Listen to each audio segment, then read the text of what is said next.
What's good? What's good? I'm back. Yours truly, one and only Paul Pickett, host of the Paul Pickett Podcast, aka Triple P, aka the Common Sense Podcast, your source for music, sports, politics, world events, and much, much more. I'm gonna try a few new things in my podcast today. As you see, I had a new little intro. Figured I had to do a little MP4 intro without audio, and I figured I had to do my own layups. My own layouts. So I got the new layout going as well. And I'm reply to a video titled "Major Labels Are No Longer Looking to Sign Rappers." Before we do that, though, I want to give you a word from Dizzle brand premium luxury liqueur.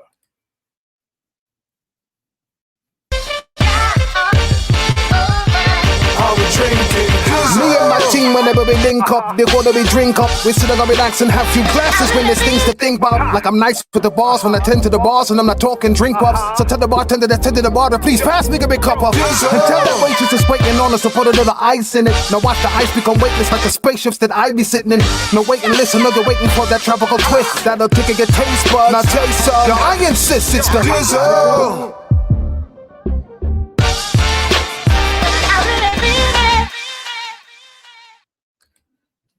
I really mean it. You can Dizzle too. Dizzle is a premium luxury liqueur mixed with agave tequila, cognac, and orange liquor mango mix. Just throw your Dizzle on ice, and it's nice. If you want to order your very own bottle of bottles of Dizzle premium luxury liqueur, go to dizzlebrand.com.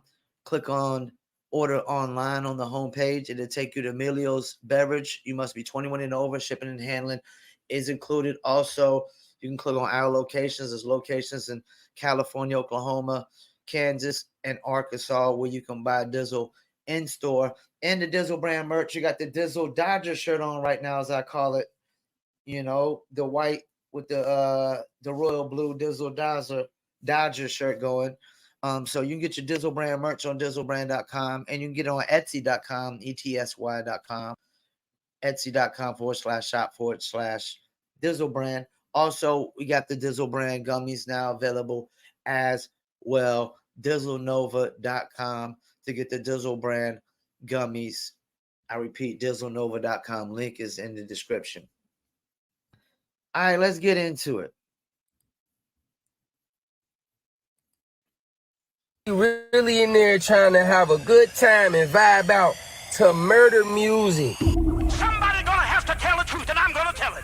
DIY. Ladies and gentlemen, let 2023 be the year that mainstream hip-hop changed forever. We all know the struggles that hip-hop has had, at least in mainstream hip-hop, when it comes to sales. We've seen the Billboard charts document many a times how hip-hop has not had its usual domination by way of the charts. Now, it took about 6 or 7 months, but number one albums started to come in. However, just like in any business, a lot of people wouldn't call those hip hop albums per se.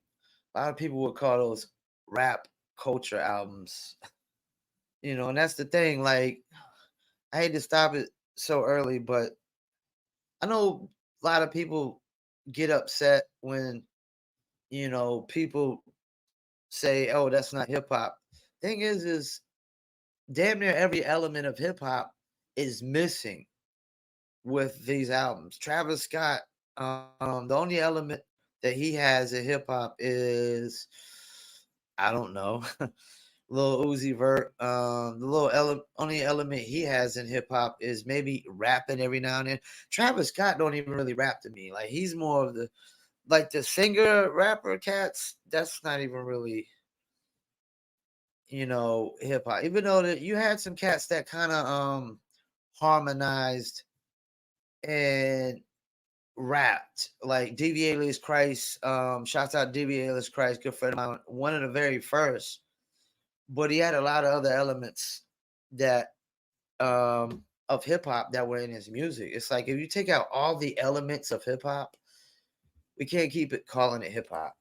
And we know that the music business is a business first. When you take L's and you see things start to shift, some of your business practices must change as well. Ebro, a radio host and a voice within hip hop, he put a very interesting tweet up. I got a call saying it should be noted many major record labels have deprioritized signing rappers.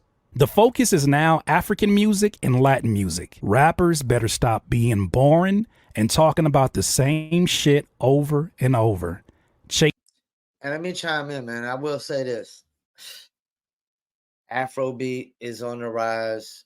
African rappers on the rise. I remember like 5-6 years ago when nobody was trying to give African rappers any kind of play.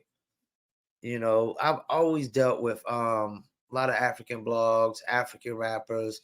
I remember promoting a rapper out of Texas that was he wasn't born from Africa, but he leaned, and I could be mistaken, he might have been born in Africa, but he leaned heavy on the African culture. And I remember, you know, people used to kind of shit on him in the comments, like when you had videos of World Star and stuff like that, they would shit on him in the comments.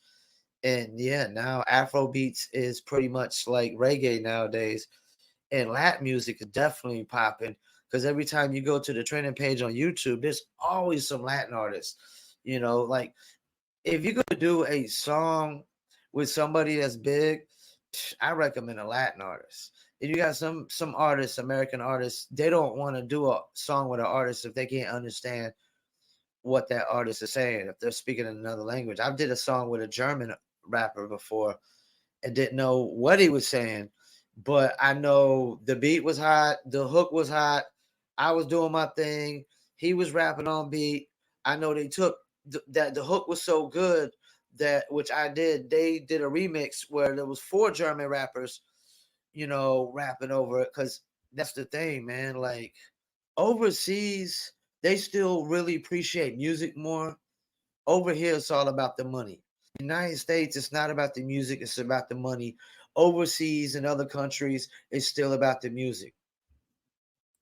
Facing TikTok success and comment sections with so many music listeners and just human beings in general, bringing the conversation of mental health to the forefront, it makes you want to filter the things that come into your brain, the things that you listen to, the voices that you listen to, and of course, the music that you listen to. And I made the prediction earlier this year that if the music is not higher frequency to appease those folks, that music will not be a priority when it comes to people actually buying merchandise or any products circulating around your music. This is further showing that that's the direction things are heading. The article goes on to say, although hip hop has made strides in the underground and mainstream, there has not been a #1. Let me stop again before he finishes. He said they're not gonna buy the products surrounded by your music if the music's not that good or great, which is true. And also if the products themselves are not these products that just must have products, then that doesn't help as well.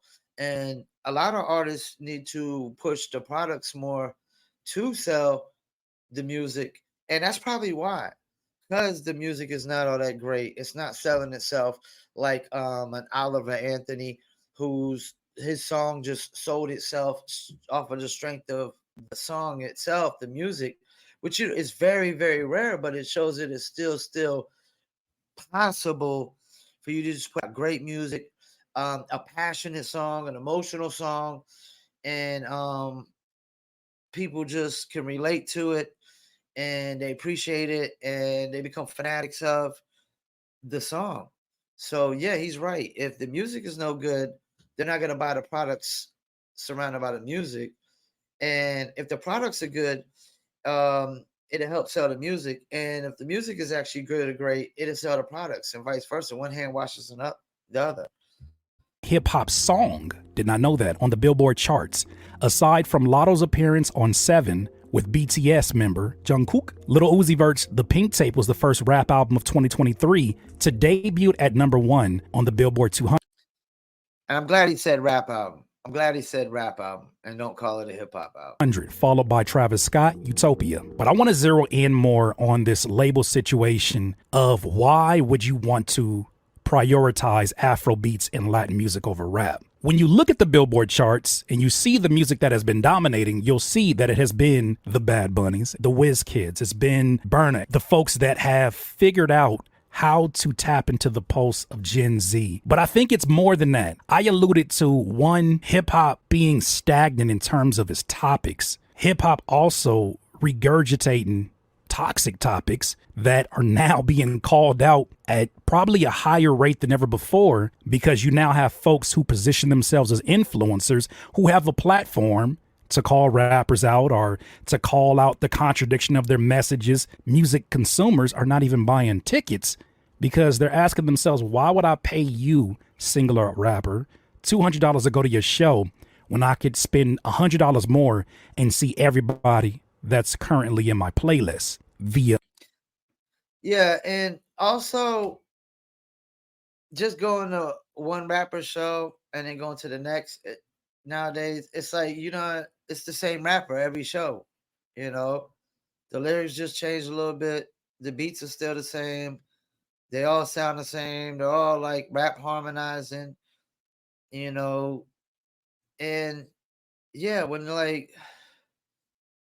the sound is just like, he was talking about the toxic nature of the content. That's the thing with the 90s. Okay, you had gangster rappers, but then you had conscious rappers, backpack rappers. You had some rappers that were hardcore rappers, but not necessarily gangsters. And you had your super clean rappers like your Will Smiths, and you had more variety, like with the sounds. You had the West Coast sound, you had the Texas sound, you had the Midwest sound, you had the up north sound, you had the down south sound. Florida had its own sound when back in the days, the Florida sound was 2 Live Crew and stuff like that. And then Florida kind of fell into the down south sound, the modern down south sound. But now it's like none of the regions, every region, the sound is the same. Unless you go with underground artists. A festival. It's funny how when a thought comes to you like that, how a message will be delivered in so many different places to let you know you're not crazy. Let me draw your attention to this video. I had never heard of this artist before, but his name is Lantana Easy, and he's from Cincinnati, Ohio. He made a really interesting statement. Hey, man, y'all know why the vibe be so off in some of the black clubs, man? We really be in there trying to have a good time listening to 30 straight serial killer songs. Like, we really in there trying to have a good time and vibe out to murder music. Man, I mean, like, that's a great point, man.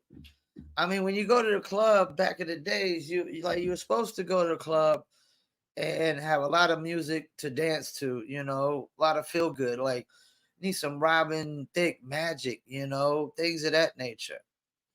Some Anderson .Paak, some Bruno Mars, some feel good music. And yeah, you could throw in some Annie Up every now and then,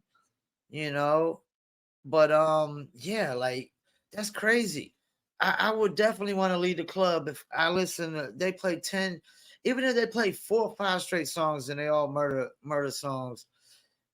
Unless it's like a Mobb Deep tribute, to Rest in Peace, The Prodigy or something, and they playing murder music album. I mean, or old school, even if it's like old school hip hop, you don't want to hear just like all murder songs back to back in the club, man. That's a terrible vibe. Like, where's the feel good? Where's the Jay-Z change clothes? Just change clothes and go. I mean, where's that vibe? Yeah, that's crazy. Somebody gonna have to tell the truth, and I'm gonna tell it. We in there hypnotized. We damn near all done lost somebody to violence. That's why we all in there on the verge of socking some shit. Cause we keep listening to serial killer music. These young mad ass niggas talk about hitting somebody with a switch, 30 clip, slide. Man, we in there drunk. We really hypnotized listening to this devil ass shit. I ain't gonna lie, like I don't like some of the music, but it be like, man, how's we partying, trying to have a good time listening to murder music? This shit is psychopath shit, for real. Like, before he goes in, like he said, like it ain't like we don't like some of this music, but like you in the club and every song is just murder. You know, it ain't even every other. It ain't like murder song and then change clothes, let's go, or you know, Magic by Robin Thicke or something. I mean, something with just some up tempo, feel good vibe.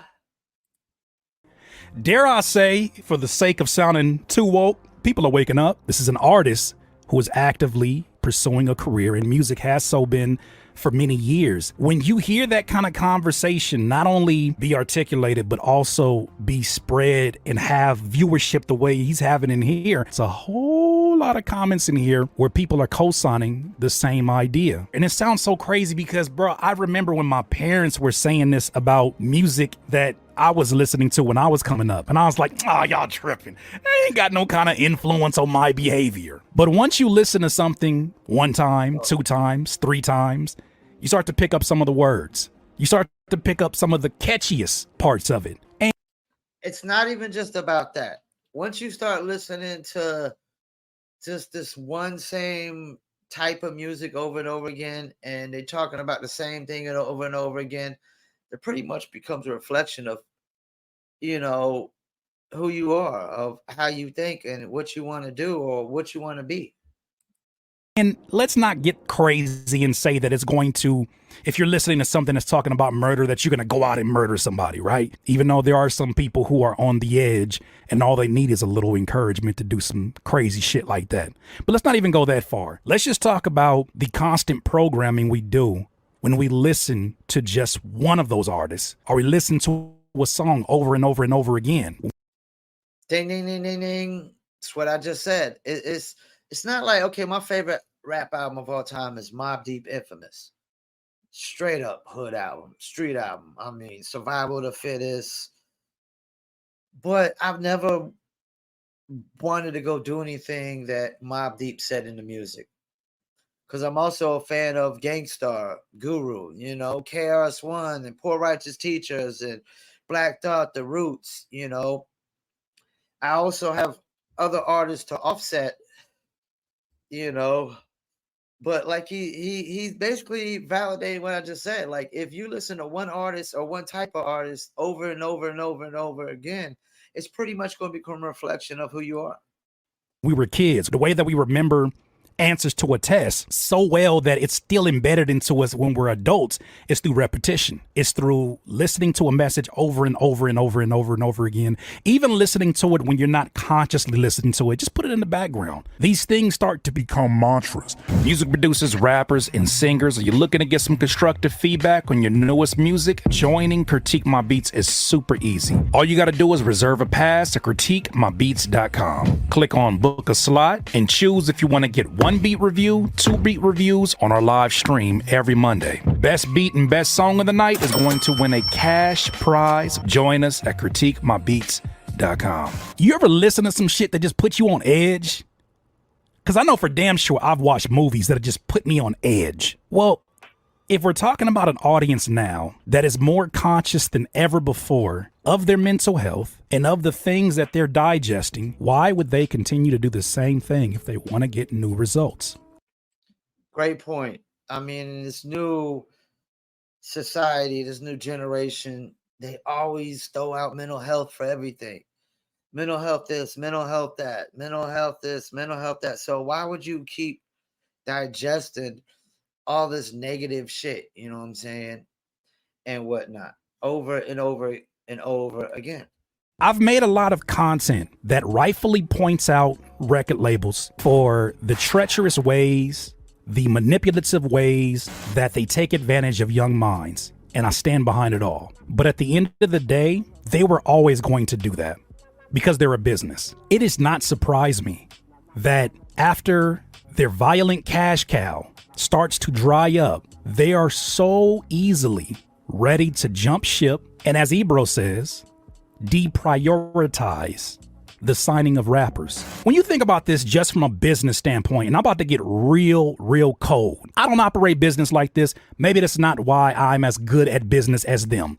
Because when money is the only thing that rules your moral compass, you're going to get a whole lot of it because there's a whole lot of opportunity if you don't give a damn. But if I have a business, or say I invest into a rapper and the amount that I am investing is not coming back to me, I got to make some other decisions. That's not sustainable. Now, when I think about the amount of rap that has been missing from the charts, I'm not just thinking about the quality of music. I'm thinking about, well, that's a product that's not selling the way that it once was.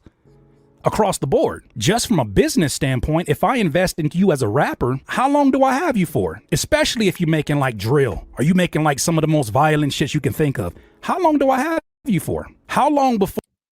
And let me chime in. You know, the thing about what he said, if you're making drill, the problem when you get to these genres like drill and trap, and the more violent you get, the less white consumers you have. And that's the thing. Like, there's more white people in America than any other race. So, in order for anything to be pretty much financially successful, you know, it really big, it's got to have a nice amount of white consumer base too. You know, like hip hop wouldn't be as big as it is if there wasn't a shit ton of white fan base out there. So the more drill you get, the more trappier you get, the more Chief Keef.